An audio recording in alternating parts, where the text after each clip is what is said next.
মানালি ট্রিপের এপিসোড 4-এ আপনাদের সবাইকে ওয়েলকাম। আগের এপিসোডে আপনারা দেখলেন আমি হরিদ্বার থেকে বাসে করে মানালির উদ্দেশ্যে রওনা দিয়েছিলাম। বাসের সমস্ত ডিটেলস আপনারা পেয়ে যাবেন আমার আগের ব্লগে। যারা এখনও দেখেননি তারা please visit my channel and check out the Manali trip playlist, সেখানে সমস্ত এপিসোড আপনারা পেয়ে যাবেন। পরের দিন সকাল 6টা নাগাদ আমরা পৌঁছালাম মান্ডিতে। সেখানে রাস্তা বন্ধ ছিল কারণ ধস নেমেছিল, তাই আমাদের সেখানে প্রায় 2 ঘন্টা অপেক্ষা করতে হয়। তাই জন্য আমাদের মানালি পৌঁছাতে প্রায় অনেকটাই দেরি হয়ে গেছিল।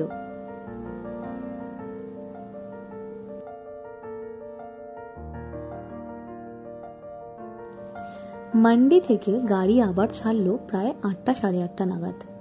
সেখান থেকে গাড়ি ছেড়ে প্রায় 10-15 মিনিট এগিয়ে একটা ধাবাতে দাঁড় করালো আমাদের সকালের জলখাবারের জন্য। এই ধাবা থেকে কিন্তু অপরূপ সুন্দর দৃশ্য আমরা দেখতে পাচ্ছিলাম। বিয়াস নদীর সাথে ছোট ছোট পাহাড়ের কিছু দৃশ্য আমাদের মন কেড়ে নিচ্ছিল। আপনারাও দেখুন কি সুন্দর এই পরিবেশ। সেই সকালটার কথা এখন মনে পড়লে আমার আরও ইচ্ছা করে আরও একবার চলে যাই। সেদিন সেখানে আমি খেয়েছিলাম ম্যাগি, আর পাহাড়ে ম্যাগি খাওয়াটা তো মাস্ট, কি তাই না? আর এখানে ম্যাগিটাও অন্য রকমেরই টেস্টের হয়। আমরা এখন চলে এসেছি কুল্লুতে। কুল্লু দিয়ে ক্রস করছে আমাদের গাড়ি, আর একটু ভিউটা চেক করুন।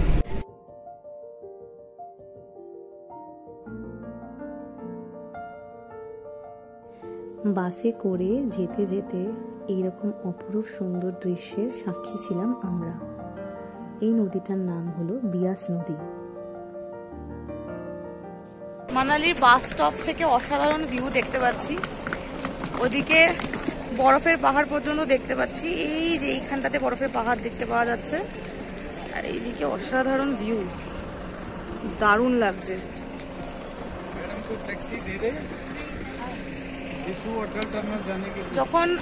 যখন শীতকালটা হয় না, শীতকালে এইখানে এই বাস স্টপটাই পুরো বরফে ঢাকা থাকে। এরকম ছবিও দেখেছি আমি, এরকম ভিডিও দেখেছি আমি।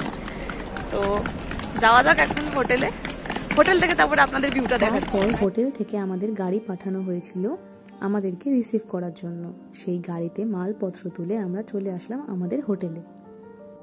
আমরা চলে এসেছি আমাদের হোটেলের বাইরেটা পরে দেখাচ্ছি। হোটেলের রুমে চলে এসেছি আমাদের। হোটেলের নাম হচ্ছে হোটেল সানলাইট। আর হোটেলের রুমগুলো দেখিয়ে দিই একবার। আসলে পাহাড়ি এলাকাতে তো সবসময় লাইট থাকে না। তো এইটা হচ্ছে বাথরুম, এইখানে আছে বাথরুমের সবকিছু। এটা সুন্দর, খুবই খুবই পরিষ্কার পরিচ্ছন্ন রুম। আর হোটেলে লাইট নেই এই মুহূর্তে, কেন কি মোস্টলি হোটেলে লাইট থাকে না অর্ধেক সময়। মানে পাহাড়ি এলাকাতে, মানে হোটেলে না, আমাদের হোটেলে শুধুমাত্র নয়, পাহাড়ি এলাকাতে মোটামুটি এখানে একটু লাইট কারেন্ট চলে গেছে। ওখানে কারেন্ট আসে যায়, এটা তো হতেই থাকে সব সময়। আর ভিউ এই হচ্ছে এখানে, এটা আমাদের সুপার ডিলাক্স রুম ছিল। এই হচ্ছে 2 ডাবল বেড এটা, আর এদিকে একটা সিঙ্গেল বেড রয়েছে। আর এখানে 2টো সোফা রয়েছে। এখানে জানলা থেকে একটু ভিউ দেখা যাচ্ছে, খুব সুন্দর ভিউ। দেখি জানলাটা একটু খোলো।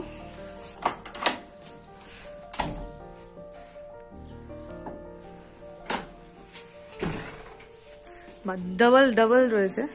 বাইরের দিকে আর একটা জানলার, মানে বাইরের দিকে আর একটা পাল্লা রয়েছে। এখন মানালিতে খুব একটা এই মুহূর্তে গরম লাগছে না। টেম্পারেচার কিন্তু অনেকটাই নিচের দিকে দেখাচ্ছে, কিন্তু রোদ রয়েছে বলে সেরকম গরম লাগছে না। আর এই হলো ভিউ, এটা হচ্ছে জানলা থেকে ভিউ। অসাধারণ ভিউ, খুব সুন্দর, দারুণ লাগছে। কেমন লাগছে পিসি রুমটা? আর এইখানে একটা ব্যালকনি আছে। আমাদের রুমটা পাশেই রয়েছে, সেম রুম। এই পাশের রুমটা, এখানে এই যেটা ব্যালকনি দেখা যাচ্ছে, এটা হচ্ছে আমাদের রুম। আর এটা পিসিদের রুমটা। এই হলো ব্যালকনি থেকে ভিউ, এই হলো আমাদের ভিউ।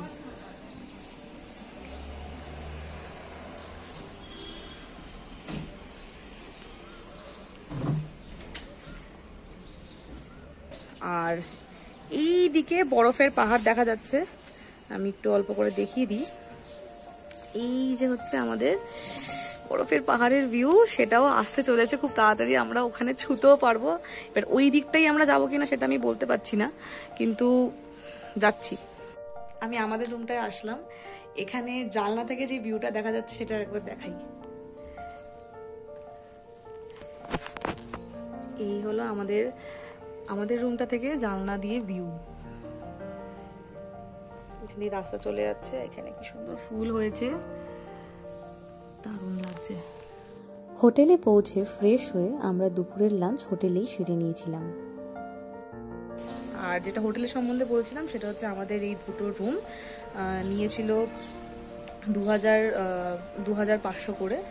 এটা হচ্ছে একদম সুপার ডিলাক্স রুম, যেটা উইথ ব্যালকনি ভিউ, যেটাতে দুটো বেড রয়েছে, একটা ডাবল বেড রয়েছে আর একটা সিঙ্গেল বেড রয়েছে। সিঙ্গেল বেডটা সিঙ্গেল বেডটা অনেকটাই বড়। আর প্রচুর ঘুম পেয়েছে বলে আমি এখন ঝিমিয়ে পড়েছি। খাওয়া দাওয়া হয়েছে তো পেটে, বাঙালিদের পেটে ভাত পড়লে যেটা হয় আর কি। আমি এখন ছাদে আসলাম, দুপুরবেলা খেয়ে দিয়ে ওঠার পরে ছাদে আসলাম। এক পশলা বৃষ্টি হয়ে গেছে এখানে, এখনো মেঘ করে আছে আর বিদ্যুৎও চমকাচ্ছে। বেশ ঠান্ডা ওয়েদার। আমি সোয়েটার পরিনি, সোয়েটার পরতে লাগছে, কিন্তু আমি ঠান্ডাটাকে একটুখানি অনুভব করার চেষ্টা করছি। আর ছাদ থেকে অসাধারণ সুন্দর ভিউ, এই দিকটা হচ্ছে পেছন দিকটা হোটেলটার, সুন্দর লাগছে এখানে। আর এই হলো ছাদটা, ছাদের উপরও এরকম ছাদ রয়েছে, আর এখানটা একটা ছাদের মতন করা রয়েছে পাশে, ব্যালকনি টাইপের। আর এই হলো ছাদ থেকে ভিউটা, প্রচন্ড ঠান্ডা লাগছে, সোয়েটার পরে আসা উচিত ছিল, নিচে বুঝতে পারিনি। মানালিতে কিন্তু বছরের বিভিন্ন সময় হোটেলের দাম ভ্যারি করে। যেমন শীতকালে এই হোটেলেরই প্রাইস এই রুমেরই নেমে যায় প্রায় 1000 টাকার মতন। তাই আপনারা যখন আসবেন তার আগে আপনারা ভালো করে রিসার্চ করে আসবেন। আমি গেছিলাম সিজনে, তাই সেখানে প্রাইসগুলো একটু হাই ছিল। তারপরে সন্ধেবেলা আমরা চলে আসলাম মানালি মলে। এটা হলো নেহেরু চক, সেখানে আমি খেয়ে নিয়েছিলাম একটা খুবই সুস্বাদু কফি। এরকম সুন্দর ওয়েদারে এরকম দারুণ দৃশ্য দেখে কফি এনজয় করতে কার না ভালো লাগে। আমরা আগে যেখানটা ছিলাম সেটা সেই জায়গাটা ঠিক পেছন দিকটাতে, ওটা ছিল হচ্ছে নেহেরু চক। আর এবার আমরা চলে এসেছি সামনে এগিয়েই, এটা হচ্ছে মানালি মল রোড। আর পেছন দিকে পুরোটাই হচ্ছে মল রোড, এদিকে চারিদিকে দুই দিকেই অনেক দোকানপাট মার্কেট রয়েছে। আর বাকিরা সবাই আসছে, তো এগিয়ে যাই, দেখি কিছু কেনাকাটি করার আছে। তারপর আমরা হাঁটা শুরু করলাম সেই বিখ্যাত মানালি মল রোড দিয়ে। এই রাস্তাটা কিন্তু আমাকে দার্জিলিংয়ের মল রোডের কথা একদম মনে করিয়ে দিচ্ছিল। এখানেও ওখানকার মতন রয়েছে সুন্দর সুন্দর দোকান, জামা কাপড়ের দোকান, সোয়েটারের দোকান, খাবার দাবারের দোকান, মোমোর দোকান, আরও কত কিছু। রাস্তাটা ছিল খুবই সুন্দর আর খুবই হ্যাপেনিং। এই রাস্তায় কিন্তু অনেক বলিউড মুভি শুটিং হয়েছে। আপনারা কি আমাকে কমেন্টে জানাতে পারবেন কোন কোন মুভি শুটিং এখানে হয়েছে? সেখান থেকে হাঁটতে হাঁটতে আমরা চলে গেলাম একটা দোকানের কাছে, যেখানে আমরা খেলাম আলু টিক্কি চাট। খেতে ছিল খুবই ভালো, কিন্তু এর থেকেও ভালো আলু টিক্কি চাট আমি খেয়েছি নয়ডাতে, সেটা আসছে পরবর্তী ব্লগগুলোতে। তার সাথে খেয়ে নিয়েছিলাম আমরা গরম গরম জিলেপি। এখানে দামগুলো একটু এক্সপেন্সিভ অবশ্যই ছিল, কারণ জায়গাটা বুঝতেই পাচ্ছেন মানালি মল রোড। তারপর সেখান থেকে আমরা চলে গেলাম বন বিহার মানালিতে। এটা ছিল মানালি মল রোডের শেষের প্রান্তে অবস্থিত একটা ছোট বন টাইপের এরিয়া, যেখানে ছিল খুবই সুন্দর উঁচু উঁচু শাল গাছের তৈরি বন। আর পাশে নিচের দিকে ছিল একটা ছোট পন্ড। এই পন্ডে কিছু বোটও ছিল, আর সেই বোটে কেউ কেউ আবার বোটিংও করছিল। বিশেষ আকর্ষণীয় কিছু ছিল না। তারপরে সেখান থেকে আমরা চলে গেলাম সন্ধে হতেই মানালি মলে, যেখানে আমরা কিনলাম অনেক কিছু, অনেক সোয়েটার কিনলাম, জ্যাকেট কিনলাম, সবার জন্য গিফটস কিনলাম, সুভিনিয়ার্স কিনলাম। এখন হচ্ছে সময় 8:30, আর আমরা এক গাদা শপিং করেছি। সবার হাতে শপিং ব্যাগ রয়েছে, এক গাদা শপিং করা হয়েছে, অনেক কিছু কিনেছি।